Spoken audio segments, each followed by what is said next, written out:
हाँ बच्चा, तो मैं आप लोगों को यहाँ बता रही थी कि यूरेसिल एक ऐसा नाइट्रोजनस बेस है जो केवल और केवल राइबोज के साथ अटैच होता है। It can not attach with deoxyribose. क्यों? क्योंकि साइटोसिन तो बेटा डीऑक्सीराइबोज के साथ भी अटैच हो जाता है और वो राइबोज शुगर के साथ भी अटैच हो जाता है। ठीक है, ऐसे ही एडेनिन राइबोज के साथ भी अटैच होता है, डीऑक्सीराइबोज के साथ में भी अटैच होता है, गुआनिन भी।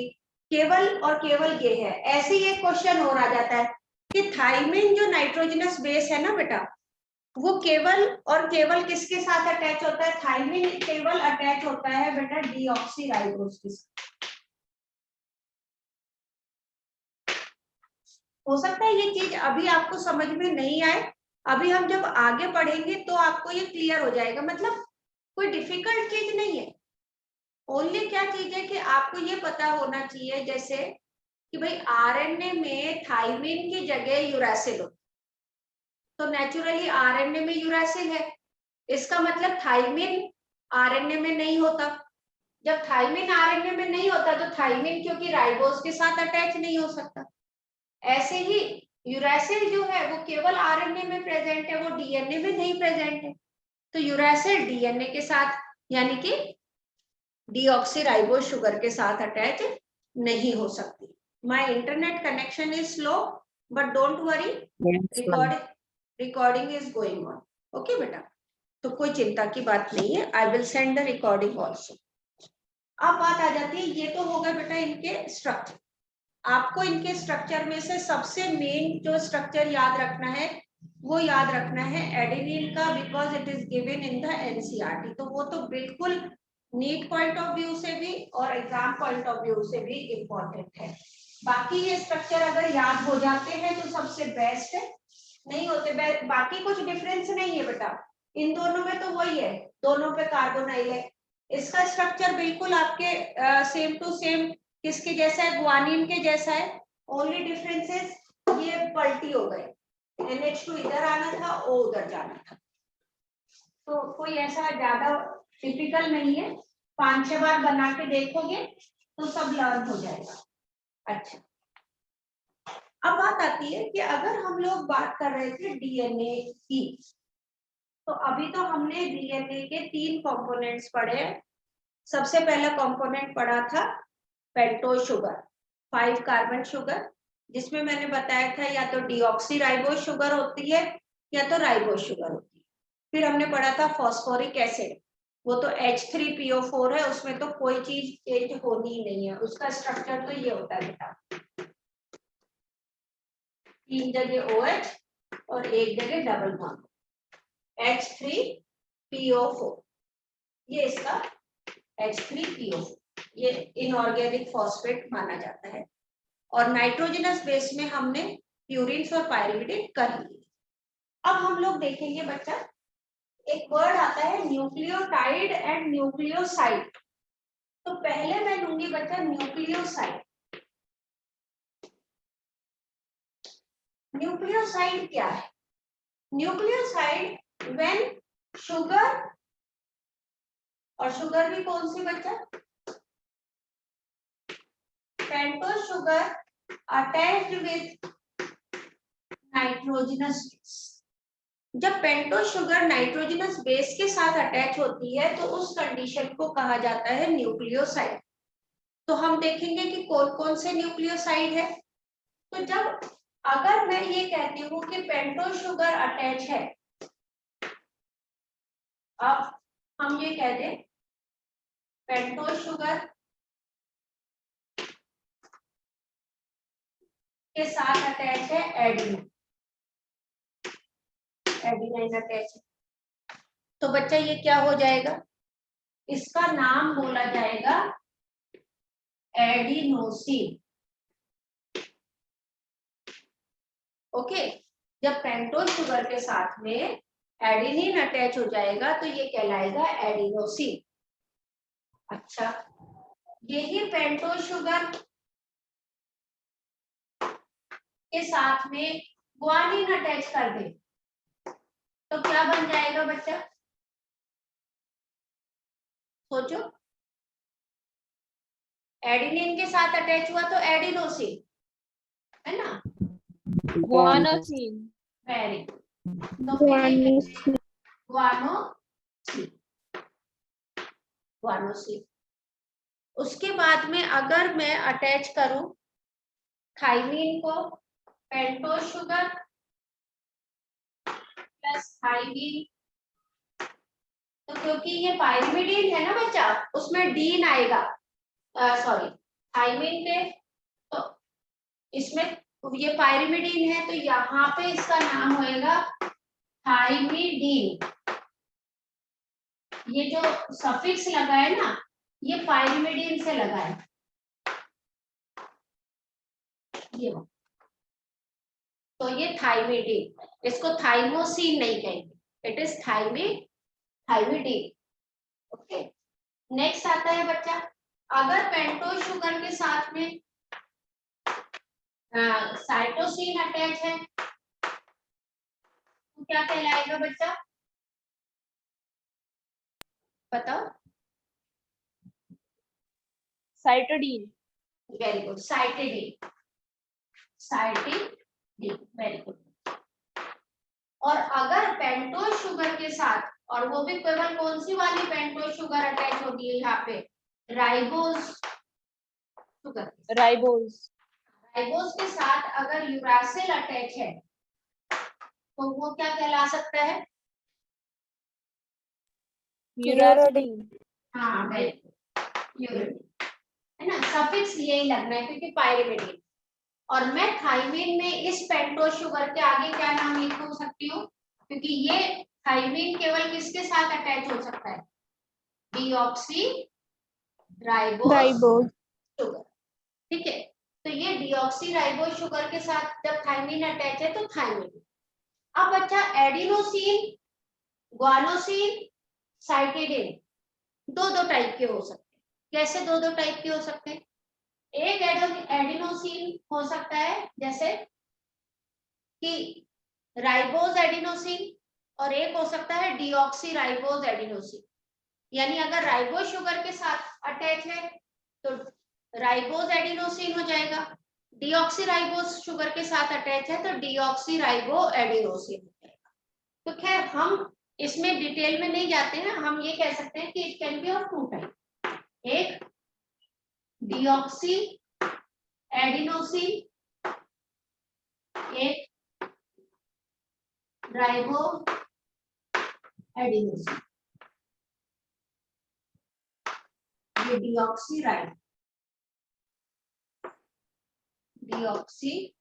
राइबो एडिनोसिन, ठीक है, ऐसे ही बाकी भी हो जाएंगे। तो यहाँ पे न्यूक्लियोसाइड में आपको ये याद रखना है कि न्यूक्लियोसाइड में क्या बनता है, तो एडिनोसिन, गुआनोसिन, थाइमिडीन, साइटिडीन और यूरिडीन, ये सारे के सब क्या है बच्चा, दीज ऑल आर न्यूक्लियोसाइड। अब आते हैं हम लोग नेक्स्ट, दैट इज न्यूक्लियोटाइड। तो न्यूक्लियोटाइड में अगर हम देखें, मैं इसको ज्यादा चीज को रब नहीं करना पड़ेगा मुझे, पूरा ही रब कर, आप इससे बताइए। अगर मैं इसको कहती हूँ कि न्यूक्लियोटाइड, न्यूक्लियोटाइड जो बना हुआ होता है वो तीन चीज से बना है, और इधर सबसे फर्स्ट लेफ्ट हैंड साइड पर प्रेजेंट होता है बच्चा फॉस्फेट ग्रुप। तो phosphate attach with the pentose sugar and then it is attached with the nitrogenous base. जब नाइट्रोजनस बेस के साथ अटैच होता है तो फॉस्फेट, पेंटोज और nitrogenous base, when all the three are bonded together then it forms nucleotide. हमें nucleotide और nucleoside में एग्जाम के दिनों में कंफ्यूजन हो जाता है, ये याद नहीं रहता न्यूक्लियोसाइड तीनों चीजों से बना है या न्यूक्लियोटाइड तीनों चीजों से बना है। याद रखने का बहुत सिंपल सा तरीका है, न्यूक्लियोटाइड में बेटा टी है और टी मतलब 3, ये याद रखना। जो 3 कंपोनेंट से मिलके बना है, न्यूक्लियोटाइड में टी है और टी मींस 3, तो जो तीन कंपोनेंट से मिलके बना है उसे कह देंगे न्यूक्लियोटाइड। दूसरा तरीका याद रखने का क्या है, न्यूक्लियोसाइड। ये साइड वाले को हटा दो, ये साइड वाले को हटा दो। अगर मैं इस साइड वाले को हटा दूं तो अब ये क्या कहलाएगा बच्चा, न्यूक्लियोसाइड। तो ये सिर्फ याद रखने का तरीका है कि भाई आप कैसे याद रख सकते हो। तो जब तीनों चीज फॉस्फेट, पेंटोज शुगर और nitrogenous base, all the three things are present, then it is called as nucleotide। और जब इस न्यूक्लियोटाइड की साइड वाली चीज को हटा दो, फॉस्फेट को हटा दो, तो फिर वो कहलाता है न्यूक्लियोसाइड। ठीक है बच्चा, क्लियर है यहाँ तक? Yes ma'am. हाँ, अब एक और चीज, यस एक और चीज ऑब्जेक्टिव पॉइंट ऑफ व्यू से नोट डाउन कर लो। जो न्यूक्लियोसाइड होता है ना, उसका नेचर कैसा होता है? तो nucleoside is slightly basic in nature. Nucleoside तो कैसा है, थोड़ा सा बेसिक है, क्योंकि नाइट्रोजनस बेस अटैच है, तो ये स्लाइटली बेसिक इन नेचर है। जबकि न्यूक्लियोटाइड जो है ना बेटा, they are acidic in nature. अभी तो डीएनए और आरएनए को क्या कहते हैं बेटा, न्यूक्लिक एसिड। हम न्यूक्लिक बेस नहीं कहते, न्यूक्लिक एसिड। न्यूक्लिक एसिड मतलब न्यूक्लियस में प्रेजेंट है और एसिडिक है। क्यों? क्योंकि जो न्यूक्लियोटाइड होते हैं they are acidic in nature. क्यों एसिडिक है? क्योंकि उनके साथ कौन अटैच है बेटा, फॉस्फेट ग्रुप। और वो फॉस्फेट ग्रुप क्या होता है, वो फॉस्फेट ग्रुप होता है फॉस्फोरिक एसिड, जिसका मैंने आपको फॉर्मूला बताया था HCPO4। क्लियर है बच्चा ये यहाँ तक? ये याद रखना, न्यूक्लियोसाइड बेसिक है, न्यूक्लियोटाइड एसिडिक इन नेचर है। यहाँ तक की चीज क्लियर हुई बेटा? Yes ma'am. यस। तो अब हम देखेंगे कि जब ये तीनों अटैच हो जाते हैं तो उसमें तो एडिनोसिन कहला रहा था, अब ये क्या कहलाए? तो मैं अटैच करती हूँ, मैं फॉस्फेट के लिए केवल P लिख देती हूँ, इसको गोले में बंद कर देती हूँ। पेंटोज शुगर के लिए PS लिख देती हूँ, गोले में बंद कर देती हूँ, ये इसके साथ अटैच कर देती हूँ। और नाइट्रोजनस बेस के लिए मैं NB लिखूंगी, या फिर इसमें तो पूरा लिखना पड़ता।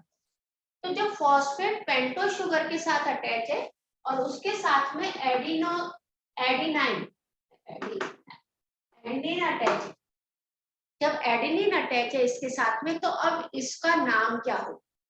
तो अब इसका नाम होगा बेटा एडिनाइलिक एसिड। अब इसका नाम होगा एडिनाइलिक एसिड। ठीक है, यानी ये न्यूक्लियोटाइड है। न्यूक्लियोसाइड में एडिनोसिन था, यहाँ पे एडिनाइलिक एसिड। ठीक है, फॉस्फेट के साथ में पेंटोज शुगर अटैच है और फिर इसके साथ में गुआनोसिन अटैच हो गई, तो क्या नाम कहलाएगा बेटा?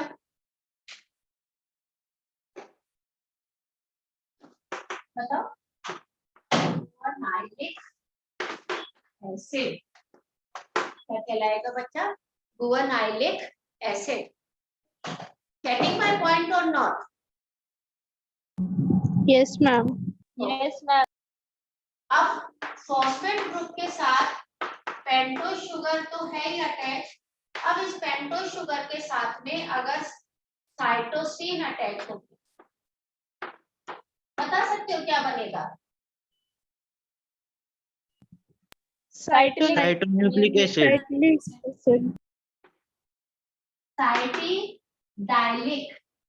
वो पायरिमिडीन का डी तो लाना ही है बच्चा, पायरिमिडीन का डी तो लेके ही आना है, तो साइटिडाइलिक एसिड। अब देखो सबके नाम के आगे एसिड एसिड लिखा जा रहा है। अच्छा जी, अब pentose sugar attach with phosphate, sorry phosphate group attach with pentose sugar attach with thymine, क्या होना चाहिए? थाइडी लाइक थायमीन डाइलिक एसिड। थायमीन का तो दिखना चाहिए ना कि थायमीन है, थाइडाइलिक नहीं करेंगे, थायमीन डाइलिक एसिड। लास्ट बचता है पेंटोज शुगर के साथ में फॉस्फेट ग्रुप अटैच है और फिर इसके साथ में यूरासिल अटैच है। क्या बनाएंगे बेटा? यूरिडाइल यूरिडाइलिक एसिड। यूरिडाइलिक एसिड। यहां तक सारा क्लियर है? न्यूक्लियोटाइड्स का नेम, न्यूक्लियोसाइड्स का नेम क्लियर है बच्चे?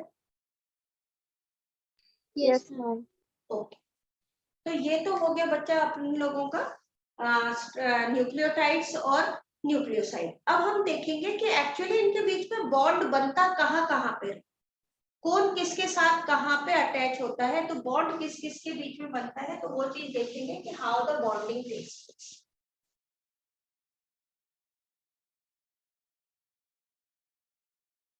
तो सबसे पहले जब मैं बॉन्ड बनाऊंगी बच्चा, तो उस बॉन्ड के अंदर हम सबसे फर्स्ट ड्रॉ करेंगे पेंटोज।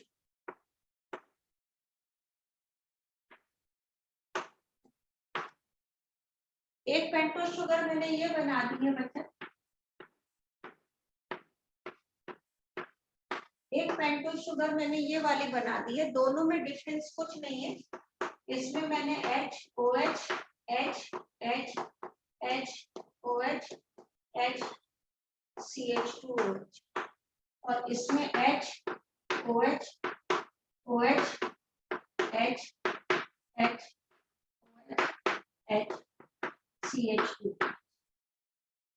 नाम बता सकते हो बेटा इसका? डीऑक्सीराइबोज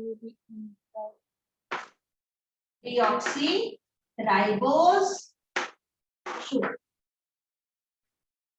ये शुगर डीऑक्सीराइबोज है। क्यों डीऑक्सीराइबोज है? क्योंकि यहाँ पे एक ऑक्सीजन मिसिंग है, सेकेंड कार्बन। इसका नाम क्या हो जाएगा बच्चा? Ribose sugar. राइबोज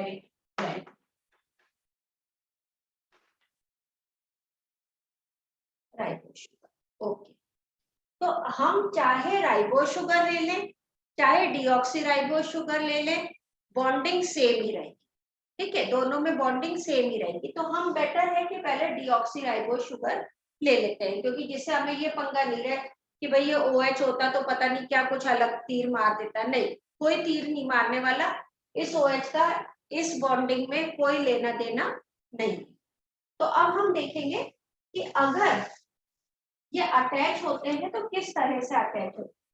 तो सबसे पहले मैं डीऑक्सीराइबोज शुगर को अटैच करवाऊंगी नाइट्रोजनस बेस, क्योंकि जब डीऑक्सीराइबोज शुगर नाइट्रोजनस बेस से अटैच होती है तो वो बनाता है न्यूक्लियोसाइड। तो पहले मैं बनाऊंगी न्यूक्लियोसाइड। अब बेटा हमको ये देखना है कि न्यूक्लियोसाइड में बॉन्ड किस किस के बीच में बनता है। तो बॉन्ड बनता है बेटा फर्स्ट कार्बन ऑफ शुगर के फर्स्ट कार्बन के बीच में, और 9th member of nitrogenous base के 9th मेंबर के। तो मैं डायग्राम ड्रॉ करती हूँ। यहाँ पे अपन एडेनिन का डायग्राम ड्रॉ कर लेते हैं। तो एडेनिन का डायग्राम ड्रॉ करने के लिए carbon nitrogen carbon nitrogen carbon carbon nitrogen carbon nitrogen और कार्बन। अब बॉन्ड बना देते हैं। बॉन्ड बन गया, यहाँ पे अमीन ग्रुप अटैच कर देते हैं। अमीन ग्रुप हो गया, इधर मैं H अटैच कर देती हूँ। यहाँ पे मैंने एक डबल बॉन्ड बना दिया, ये 1 2 3 4 यहाँ पे अटैच कर दिया और एक हाइड्रोजन मैंने यहाँ अटैच। ये डायग्राम था ना एडेनिन का बच्चा? Yes ma'am. हाँ, तो जब ये डायग्राम था तो अब हम देखेंगे, मैंने आपको बताया कार्बन शुगर का फर्स्ट कार्बन। तो शुगर का ये वाला कार्बन क्या है बेटा? फर्स्ट कार्बन इसके बीच में, और 9th member of nitrogenous base. 9th member, इसकी अपन लोग नंबरिंग कहाँ से स्टार्ट करते हैं, याद होगा, यहाँ से स्टार्ट करते हैं 1 Yes. 2 3 4 5 6 7 8 और 9। तो ये इसका 9th मेंबर हो गया। अब इस 9th मेंबर और इसके बीच में तो मैं इसको क्या करती हूँ, इसकी कॉन्फ़िगरेशन को, क्योंकि मैंने तो ऊपर इसलिए बनाया जिससे कि ये अपने को बॉन्ड बनाने के में आसानी से दिख जाए। ये ऐसे ऊपर नहीं होता, ये साइड में होता है, ठीक है, ये साइड में प्रेजेंट है। तो साइड में प्रेजेंट होता है तो मैं तो सिर्फ इसलिए कि आपको ये क्लियर हो, ये इसमें से H2O निकल गया। जब H2O निकल गया तो यानी कि इस बॉन्ड, इस कार्बन और इस नाइट्रोजन के बीच में जो बॉन्ड बनेगा, इस बॉन्ड को कहा जाएगा एन ग्लाइकोसाइडिक बॉन्ड।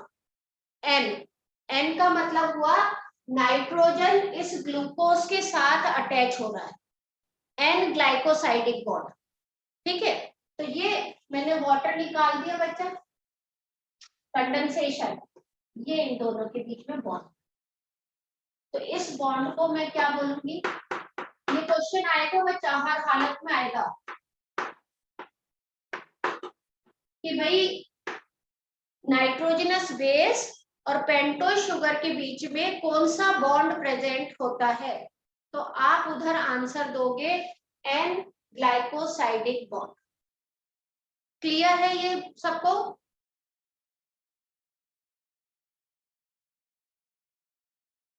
बच्चा क्लियर है या नहीं?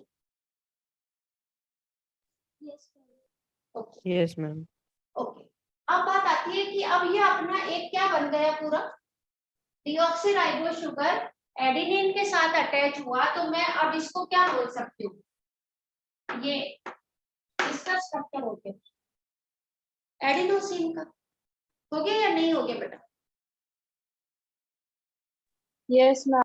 ओके, चिंता मत करो, 2 मिनट और लूंगी फॉस्फेट अटैच करवा के।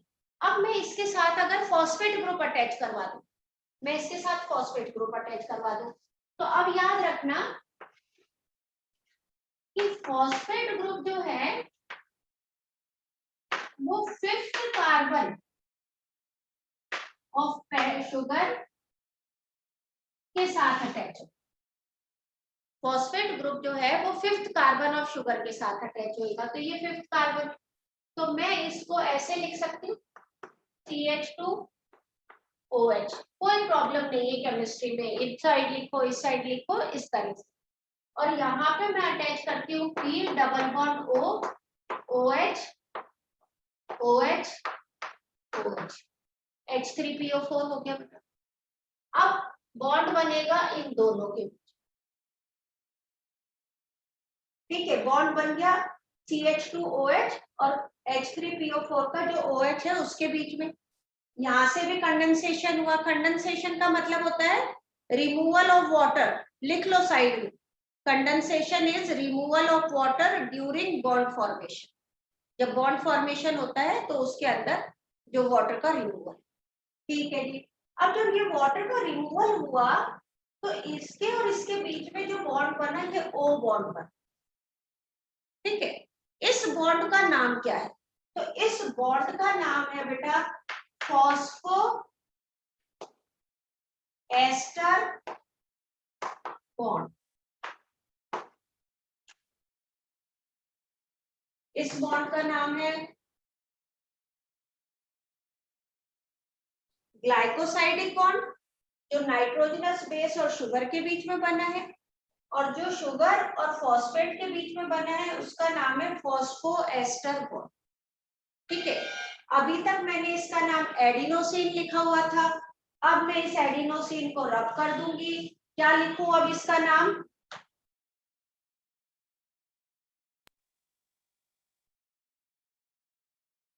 बताओ बच्चा।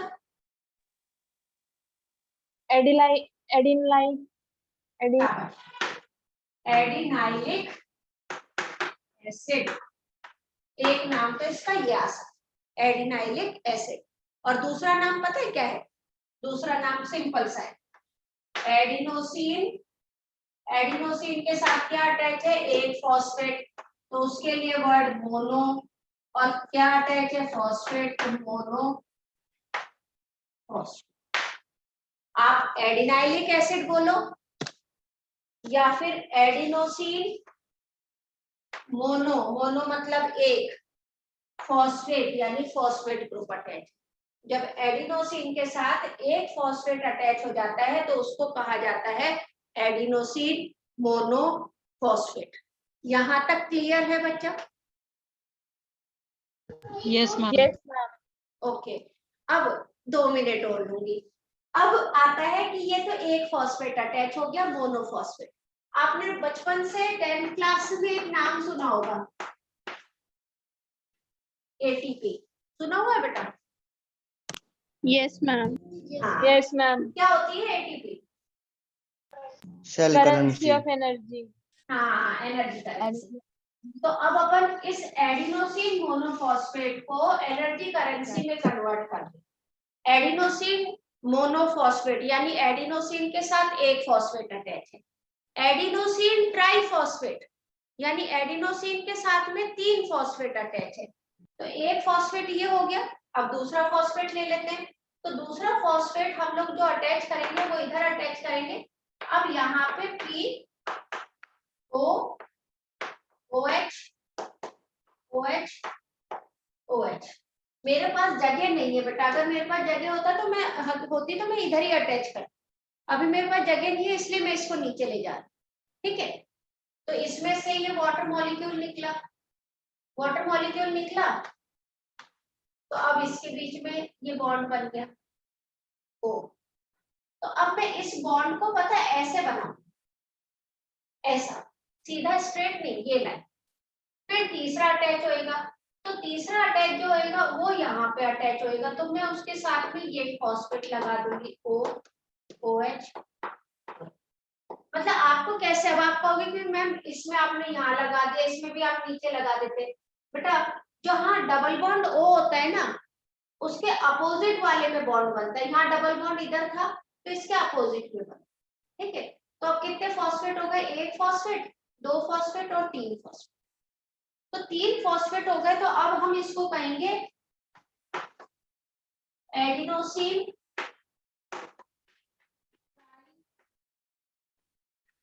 फॉस्फेट, और ये नाम शॉर्ट फॉर्म में हो गया ATP, है ना। शॉर्ट फॉर्म में क्या हो गया? ATP। अब इसमें आपको एक चीज ध्यान देनी है। क्या ध्यान देना है कि मैंने यहाँ पे तो ये स्ट्रेट बॉन्ड बनाया, मैं इसको तो एक स्ट्रेट बॉन्ड बना दिया और इसको मैंने ये टेढ़ा मेढ़ा बनाया। उसके पीछे क्या रीजन? तो टेढ़ा मेढ़ा बनाने के पीछे जो रीजन है बेटा, वो ये रीजन है कि इस वाले फॉस्फो को कहा जाता है फॉस्फो एनहाइड्राइड बॉन्ड। ये कहलाता है बच्चा फॉस्फो एनहाइड्राइड बॉन्ड। याद रखना, phospho anhydride bond is high energy bond. Akanksha बेटा प्लीज, आकांक्षा राजेंद्र कुमार म्यूट करो बेटा अपने आप को, आवाज आ रही है। तो इस बॉन्ड को कहा जाता है फॉस्फो एनहाइड्राइड बॉन्ड। और फॉस्फो एनहाइड्राइड बॉन्ड जब ब्रेक होता है तो it release much amount of energy, उसके साथ बहुत ज्यादा एनर्जी रिलीज होती है और इसीलिए ATP is called as ATP energy currency. इसीलिए हम एटीपी को क्या कहते हैं? Energy currency. तो ये यहाँ तक क्लियर है बच्चा, एटीपी तक स्ट्रक्चर?